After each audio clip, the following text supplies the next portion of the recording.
I think one of the best things that a book can be is memorable. Not only do you get to enjoy it in the moment, but every time it pops into your head long after you've finished it. I would consider myself an intellectual reader, which sounds pretentious, but what I mean by that is that I just really like books to make me think. I like them making me think while I'm reading them, that I have to put them down and sort through all these thoughts that this book has put in my brain, as well as after I finish them, that the conversation the author is playing with, the philosophical arguments, the ideas, sticks with me long after I finished it and continues to pop in my head or inspire topics I want to do more research on myself. And sometimes a book is memorable just because an author executed their concept so well. All their ideas are harmonious and are brought together in a really solid way that just continues to reverberate in this beautiful manner inside your brain long after you finished it. If this sounds familiar to the way that you read books or like an enjoyable reading experience, then I think that you might find this stack of books that I have to share with you today worth checking out.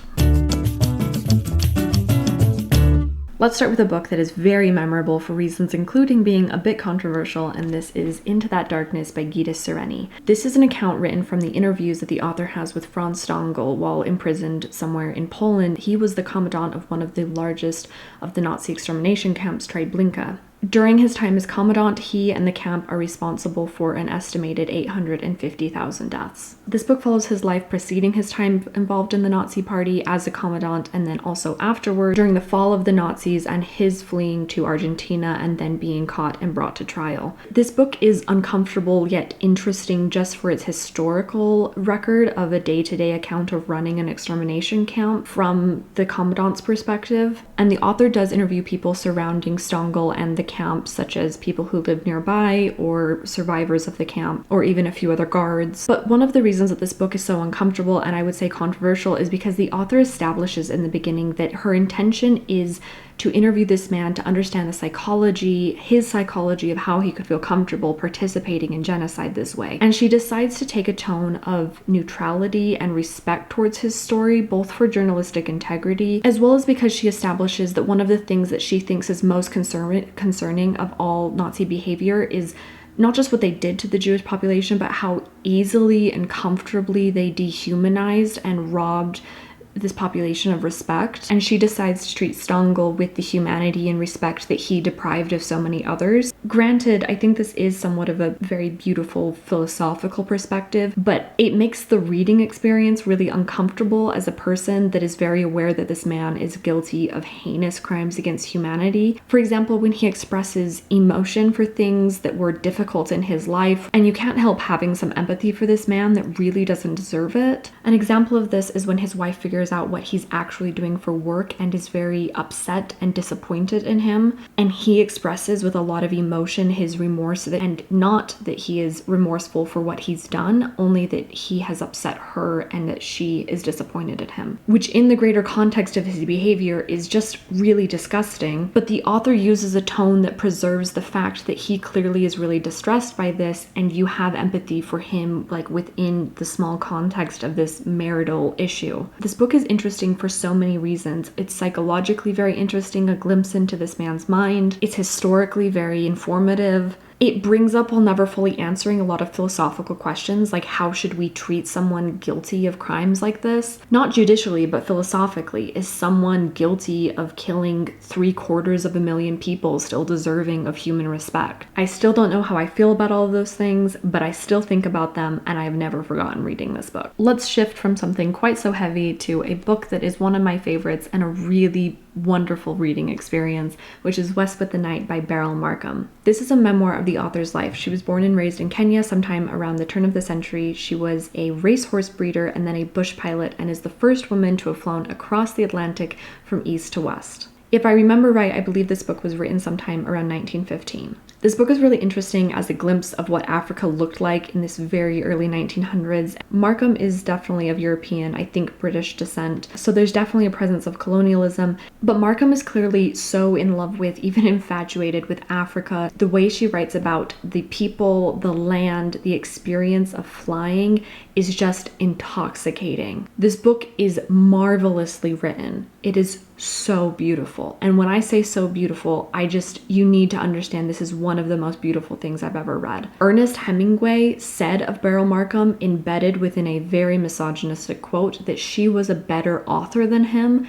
And I agree. This book is memorable just because it is such a perfect execution of everything that she was trying to capture, in my opinion. This book is also personally memorable to me because I listened to it while on a road trip in Africa, in Namibia, with my family. And while least of all topographically, Kenya and Namibia are very different, the way that the author writes about her love of Africa is it's so transcendental that it was just so immersive. I think this book deserves far more love and notability than it has. It is one of the best memoirs and nonfictions I have ever read, and for that reason, I will never forget it. The next book I have to mention I read over a decade ago, and I don't know how I would feel if I read it today, if I would have the exact same opinion, but this is a list of memorable books, and I've never forgotten this one. This book is called Influencer: The Power to Change Anything, and it's authored by quite a few people. The idea of this book is somewhat academic and backed by research, wanting to identify exactly the most effective way to change behavior. Again, if I read this today, I don't know if I would have found it quite as enlightening and informative as I did at 18. I don't know if some of the conclusions they come to would seem as groundbreaking to me at 28. They take an approach of looking at how to change behavior, not so much between two individual people, but in large groups of people.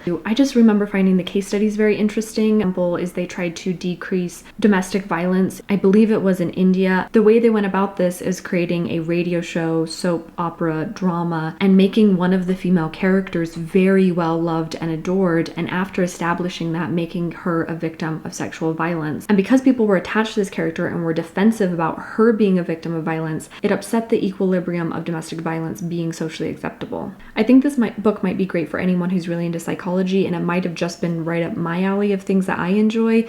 I don't still remember a lot of the specifics of this book, but I think about it often enough for it to be on this list. The last two books I have to share with you are maybe a little premature to have on this list because I just recently read them, though they certainly have preoccupied much of my mind. But before we do those two, I want to share one honorable mention that is somewhat specific to me as a redhead who loves art history, and this is Red: A History of the Redheads by Jacky Colliss Harvey. This book is what it claims to be. It examines the history of the redheads as pertaining to historical origin of the mutation, stereotypes throughout history by region, and a lot of it is relevant to the representation of redheads in media, especially art history, which if you watch this channel, you know I absolutely love. I actually was recommended this book while I was at the Metropolitan Museum of Art doing an internship, and a woman told me I looked like a pre-Raphaelite and I must read this book. Of course I did, and I really liked it. I think maybe any curious person would enjoy this book, but if you are a redhead, and especially if you enjoy media analysis such as art history, then this book would be especially interesting to you. Although I think a lot of its memorability for me related to how I specifically relate to a content as a redhead who loves art history. So the last two books I already mentioned that I read recently, but compared to the books I've already mentioned, these have been far more recent releases, so you might have already heard of them anyway. And this first one I actually even mentioned in my last video, which is Sapiens by Yuval Noah Harari. I mentioned this in my last video because the sequel, Homo Deus, is on my Nonfiction November TBR, or potentially is. This is an anthropological history of Homo sapiens. It is both very robust as well as brief, as an entire history of our species has to be to fit in this amount of pages. I found it very interesting for its historical information as a person who loves history, but I also think for the average person who's not a evolutionary biologist, this plays with the frames of contextualizing our history as a species. It's a really beautiful blend of those two disciplines, history and evolutionary biology, looking at how behavior of humans throughout history has been a product of our evolution and how historically our behavior has manipulated that evolution. I think this book is very memorable because unless you're already well versed in that intersection of evolutionary biology and history, this book really plays with the frames through which you consider the history of our species. And a manipulation of those frames can really overflow into your consideration of human existence, which is like a really dramatic phrase, but I mean it in not a scary way. Like I said, I just thought this book was very interesting. I thought about it a lot.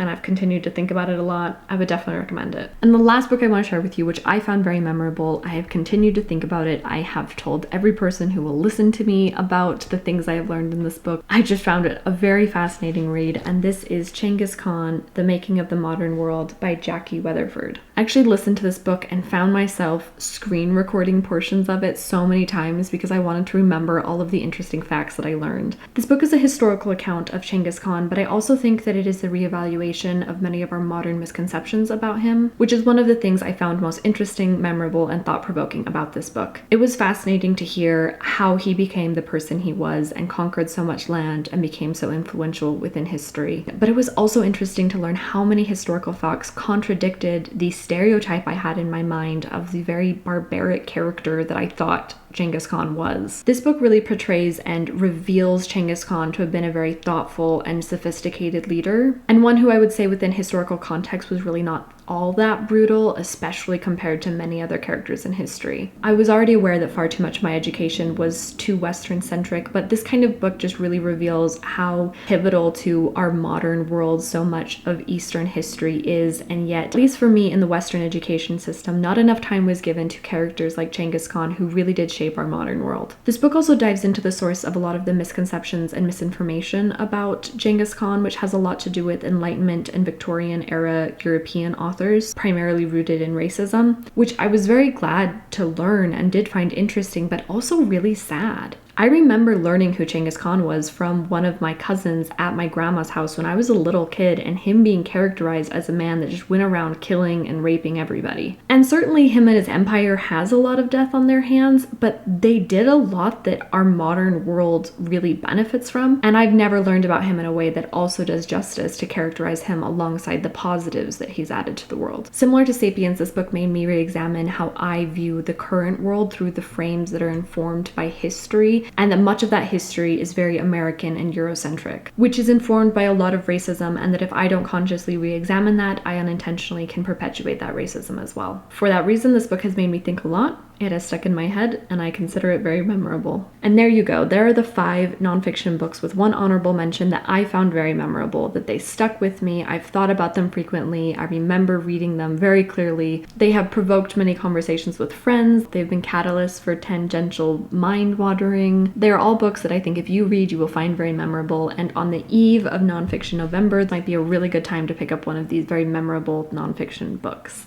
Thank you so much for watching. I will see you guys in another video. Bye!